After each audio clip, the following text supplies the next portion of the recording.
বৃদ্ধি বল, ঘিতে শ্রীবৃদ্ধি, শাকে বৃদ্ধি মল। তাহলে মাংসে মাংস বৃদ্ধি, আপনি যখন মাংস খাচ্ছেন তখন তো আপনার মাসকুলার অ্যাক্টিভিটি বেড়ে যাচ্ছে, মাংসে মাংস বৃদ্ধি। দুধে বৃদ্ধি বল, দুধ খেলে কি হবে, গায়ে জোর হয়। ঠিক আছে, দুধের ওই যে বললাম, দুধের এটা উপকারিতা বললাম, carbohydrate, fat, protein, minerals, vitamin, water সবই রয়েছে, রাফেজ ছাড়া। আপনি বলবেন না যে রাফেজ আছে, ওটা বললেই কিন্তু আপনি ইয়ে হয়ে যাবেন, মানে আপনাকে মানে কেটে দেওয়া হবে। ঠিক আছে, আপনার অ্যান্সারটা ইয়ে হয়ে যাবে, নেগেটিভ হয়ে যাবে। ঠিক আছে, তাহলে এটা দুধে বৃদ্ধি বল। ঘিতে শ্রীবৃদ্ধি, অর্থাৎ ঘি খেলে শ্রী বাড়ে। শ্রী বাড়ে মানে কন্টুর, কন্টুর, CONTOUR, কন্টুর মানে হচ্ছে লাবণ্য। ঠিক আছে, ঘি, তেল, চর্বি, ফ্যাট। আচ্ছা বলুন তো, যে আমাদের এই যে ডাক্তাররা অনেক সময় বলে, যে আমরা নিজেরাও অনেক সময় বলি যে ঘি খাওয়া ঠিক নয়, ফ্যাট খাওয়া ঠিক নয়, তেলেতে ভেজাল আছে। হ্যাঁ, ভেজাল জিনিস তো খাওয়া ঠিক নয় জানি, কিন্তু সত্যি কি তেল ঘি খাওয়া নিষেধ? আমরা কি তাহলে সবসময় ওই ভাতে ভাত খাই, ভাতের সঙ্গে আলু? হ্যাঁ, পরিমাপ মতো খেতে হবে, তারপর ফিজিক্যাল অ্যাক্টিভিটি যদি থাকে তাহলে সেটা না, এই পরিমাপটা কতটা ওটাই জিজ্ঞেস করছি। মানে এটা যদি না খাই তাহলে কি হবে, যদি খেলাম না, ফ্যাট খেলাম না? লাগবে, ফ্যাটেরও তো প্রয়োজন আছে শক্তি যোগান। হ্যাঁ, ফ্যাটের প্রয়োজন আছে। হ্যাঁ, সারা দিনে তেল খাওয়া উচিত ম্যাক্সিমাম 25 গ্রাম, মিনিমাম আপনাকে 25 গ্রাম তেল খেতেই হবে। ঠিক আছে, কেন খেতে হবে বলুন তো, কেন খেতে হবে? আপনি যে রান্না করেন, রান্নাতে তেল দিয়ে রান্না করেন, তো তেল দিয়ে ভাজা হচ্ছে, তেল দিয়ে সাঁতলানো হচ্ছে। আপনি কপি আর তরকারি, কড়াইশুঁটি দিয়ে একটা তরকারি করলেন, তাতে দেখবেন একটু তেল দিয়ে দেয়, তেল দিয়ে ভাজা হচ্ছে। তেলটা দেয় কেন? কুকিং অয়েল দেয় কেন? খাবারের জল, হ্যাঁ, খাবারের ইয়ে নয়, মানে মানে হেলথের দিক দিয়ে ঠিক নয়। যত স্বাদ যত ভালো হবে তত দেখবেন হেলথের দিক দিয়ে খারাপ, তাই তো? যত আপনি স্পাইস মেশাচ্ছেন তত হেলথের দিক দিয়ে খারাপ। খাবারে স্বাদ বেশি করে তেল দিলে দেখবেন যে অনেক সময় মাংসতে তেল একদম মোটা হয়ে ভাসে, কিন্তু ওইটা কিন্তু শরীরের পক্ষে খারাপ। কিন্তু একটা মিনিমাম তেল আমাকে দিতে হবে। তার কারণ হচ্ছে, এই যে আপনি যে আমরা পড়েছিলাম না যে ভিটামিন, যখন পড়েছিলাম, এটা পরে পড়াবো আপনাদের, ভিটামিন যখন পড়েছিলাম, একটা ছিল বলুন ফ্যাট সলিউবল ভিটামিন, একটা ছিল water soluble vitamin. Fat soluble vitamin মানে ফ্যাটে দ্রবণীয়, বাংলা হচ্ছে ফ্যাটে দ্রবণীয়, বা চর্বিতে, স্নেহে দ্রবণীয়, স্নেহ বা চর্বিতে। অর্থাৎ আপনি যদি ধরুন ADEK চারটে ভিটামিন আছে, ভিটামিন ADEK চারটে ভিটামিন, যদি আপনি তেল না দেন তাহলে আপনি খাবেন, ওই মল দিয়ে বেরিয়ে যাবে। ঠিক আছে, আপনার ভিটামিন ADEK, এ ভিটামিন ধরুন আপনার সব থেকে বেশি থাকে কোথায়? ক্যারটসে থাকে। ক্যারটস মানে হচ্ছে গাজর, গাজরে, যার জন্য ভিটামিন এর অপর নাম হচ্ছে ক্যারোটিন। ঠিক আছে, তাহলে ক্যারোটে, আমি যদি গাজরে যদি একটুখানি দেখবেন স্টু যখন করা হয় তখন একটু মাখন দেওয়া হয়। গাজরের যখন একটা স্টু করা হচ্ছে না, একটা স্যুপ মতো করা হচ্ছে, তাতে একটু মানে মাখন দিয়ে, লাস্টে একটু মাখন দিয়ে দেয়। ঠিক আছে, তো তার কারণ হচ্ছে এই যে ফ্যাট সলিউবল ভিটামিনটা, আপনি যতক্ষণ না ফ্যাট দিচ্ছেন ততক্ষণ কিন্তু ফ্যাট বেরোবে, মানে ওই ভিটামিনটা বেরোবে না। আপনি খাবেন, মল দিয়ে বেরিয়ে যাবে, কাজ কিছু হলো না। ঠিক আছে, তাহলে ফ্যাট সলিউবল ভিটামিনটাকে আমাকে পেতে গেলে আপনাকে ফ্যাট খেতে হবে। ফ্যাট মানে তেল, ঘি, চর্বি, মাখন আপনাকে খাবারের মধ্যে রাখতেই হবে। মিনিমাম আপনার দরকার 25 গ্রাম পার ডে। পার ডে হচ্ছে 25 গ্রাম দরকার। ঠিক আছে, হ্যাঁ বলুন, কোশ্চেন করুন স্যার। বলছিলাম একটা নেগেটিভ আমি একটু বেরিয়ে যাচ্ছি, ওটা একটু আপনি বেরিয়ে যাচ্ছেন? আচ্ছা আচ্ছা আচ্ছা, হ্যাঁ থ্যাংক হ্যাঁ ইউ বলুন। স্যার, সরি হ্যাঁ, যেতে হবে। ওকে গুড নাইট, হ্যাঁ বলুন। এই পড়ার সময় একটা মানে প্রথম দিকে BMR এর দিকে যখন পেলাম যে নেগেটিভ ফুড, আপনি বিয়ে বাড়ির কথা বলছিলেন যে হ্যাঁ ভুলে গেছি, sorry, thank you for recapitulation me. আমাকে মনে করে দেওয়ার জন্য ধন্যবাদ। সেটা হচ্ছে নেগেটিভ ফুড। আইসক্রিমকে কেন নেগেটিভ ফুড বলা হয় আপনি বলুন। লাস্টে আইসক্রিম খাওয়ানো হয় কেন? তাহলে তো ফার্স্টে গিয়ে আপনি ধরুন বুফে খাবার খাচ্ছেন, তো আমি তো ফার্স্টে গিয়ে আইসক্রিম খেয়ে নিতে পারি। ঠিক আছে, আমরা কি ফার্স্টে আইসক্রিম খাই? ফার্স্টে আইসক্রিম খাই না, আমরা লাস্টে আইসক্রিম খাই। লাস্টে আইসক্রিম খাবার কেন খাওয়ানো হয়? হ্যাঁ বলুন। ডাইজেস্টিভের জন্য। না, ডাইজেস্টিভ জন্য না, এই যে ম্যাডাম বেরিয়ে গেল গো, ম্যাডাম থাকলে ভালো হতো, ওই যে মহিলা ত্রিপুরা থেকে।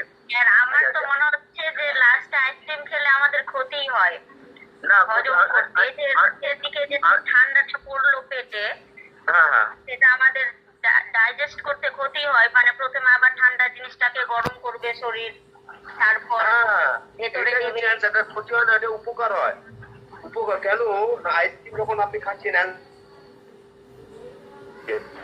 যখন আপনি ধরুন আইসক্রিম খাচ্ছেন, আইসক্রিমটা তো কোল্ড, তাহলে কোল্ডটা যখন আপনি ভেতরে যাচ্ছে ওটা কিন্তু যখন অ্যাবজর্ব করে হট হয়ে যাবে, ওর টেম্পারেচারটা বাড়বে, টেম্পারেচারটা বেড়ে তবে বডিতে অ্যাবজর্ব হবে। আমি বুঝাতে পেরেছি হ্যাঁ কি না? তাহলে কোল্ড জিনিস যখন আপনি খাচ্ছেন, নর্মাল টেম্পারেচার থেকে কোল্ড যখন আপনি খাচ্ছেন, অত্যধিক ঠান্ডা যখন খাচ্ছেন, তাহলে কি হচ্ছে, ওটা ভেতরে আইসক্রিমটা ভেতরে ঢুকলো, বডিতে ঢুকে ওটা টেম্পারেচার বাড়বে, টেম্পারেচার বেড়ে তবে বডিতে অ্যাবজর্ব হবে। তাহলে টেম্পারেচারটা বাড়বে, কিভাবে বাড়বে?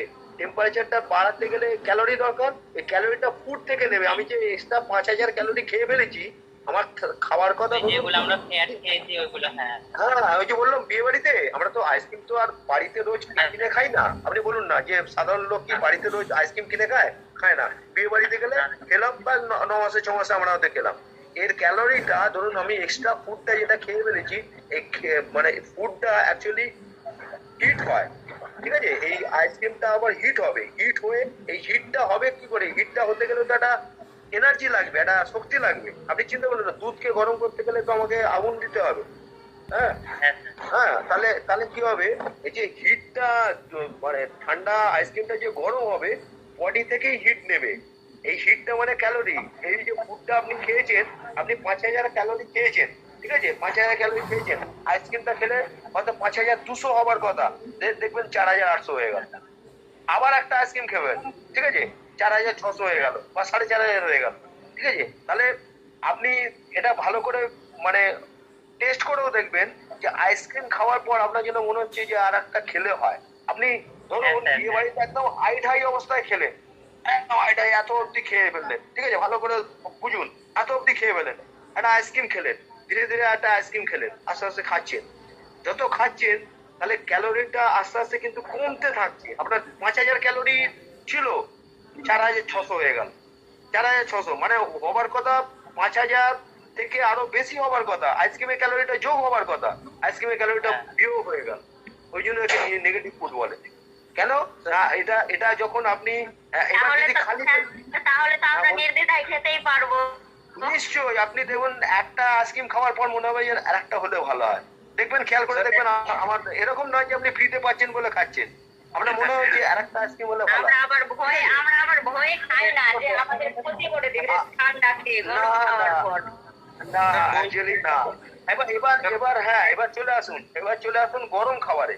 এবার যদি ধরুন আপনি খুব গরম চা, একদম গরম চা, গরম দুধ খাচ্ছেন, সেম ঘটনা ঘটবে। গরম চা যে যখন বডিতে ঢুকবে, ওই চাটা কিন্তু নর্মাল হ্যাঁ টেম্পারেচার মানে কমবে।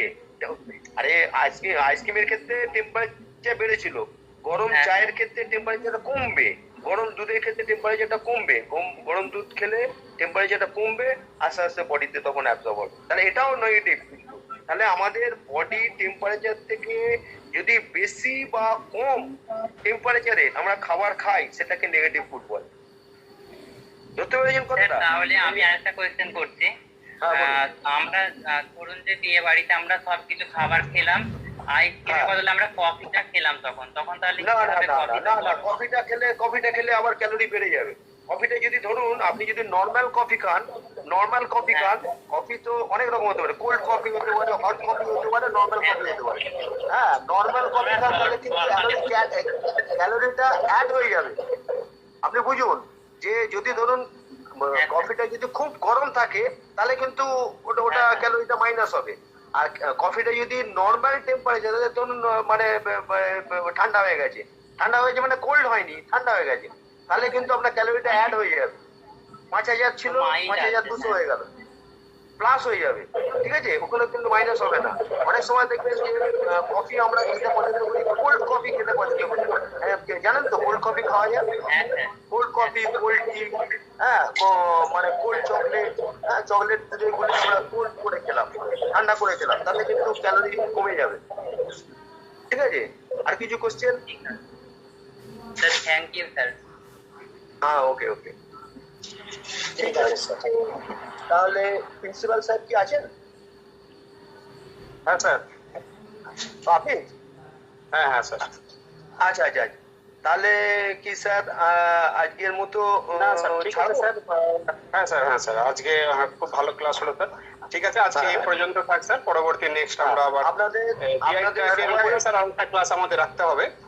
হ্যাঁ হ্যাঁ স্যার আরেকটা ক্লাস হলে আরো ক্লিয়ার হয়ে যাবে। হ্যাঁ, আপনাদের আগ্রহের জন্য, মানে এই যে ছাত্রছাত্রীদের মধ্যে যে আগ্রহটা দেখলাম, আগ্রহের জন্য অনেক ধন্যবাদ। আমি তাহলে বুঝতে পারছি যে আপনাদের মধ্যে আগ্রহ রয়েছে, ঠিক আছে? পড়াতে ভালো লাগে। আমার সত্যি ভালো লাগলো স্যার, আপনার ক্লাস করলে অনেক কিছু শিখতে পারবো আরো ক্লাস নিলে। আশা করা যায়, আশা করা যায়, দেখা যাক কি হয়। Hope for the best. হ্যাঁ স্যার, রোগের সিমটম হিসেবে কিছু মেডিসিনের বুকস রেফারেন্স করলে ভালো হয়। আমি বলে দেবো, আস্তে আস্তে বলে দেবো, ঠিক আছে? মেডিসিনের বই, বা ধরুন আপনাদের আজকে যেটা ফিজিওলজি, আপনি ফিজিওলজি হিসেবে সিসি চ্যাটার্জি, আমি দেখছিলাম যে আপনারা সিসি চ্যাটার্জি বই হয়তো জোগাড় করছেন বা কিনছেন, খুব ভালো। সিসি চ্যাটার্জি, ডক্টর চণ্ডীচরণ চ্যাটার্জির বই অ্যাপ্লাইড ফিজিওলজি, খুব ভালো বই, ঠিক আছে? খুব ভালো বই। হ্যাঁ, এবং গ্রেজ অ্যানাটমি গ্রেজ অ্যানাটমি আপনি পড়তে পারেন, অবশ্যই পড়তে পারেন, খুব ভালো। হ্যাঁ, দারুণ বই, ঠিক আছে? এটা মানে রেফারেন্স হিসেবে বলে রাখলাম, আজকেই বলে দিলাম আপনাকে যে সিসি চ্যাটার্জির অ্যাপ্লাইড ফিজিওলজি এবং গ্রেজ অ্যানাটমি আপনি কিন্তু পড়লে খুব ভালো, আপনাদের মানে অনেক কিছু জানতে পারবেন, ঠিক আছে? এরপর হ্যাঁ, যদি কিছু কোশ্চেন থাকে আমাকে, তো আমি আছি, আমাকে জিজ্ঞেস করবেন ক্লাসের মধ্যে, ঠিক আছে? ওকে। ওকে, তাহলে তাহলে আজকের মতো ছেড়ে দিই। Good night. হ্যাঁ স্যার, আজকের মতো এই পর্যন্ত থাক। আচ্ছা আচ্ছা, সবাইকে আমার শুভ কামনা জানাই। আচ্ছা আচ্ছা, good thank night. You sir. Good night sir. Good night. Good night. Good night sir, good night. অনেক অনেক ধন্যবাদ আপনাকে।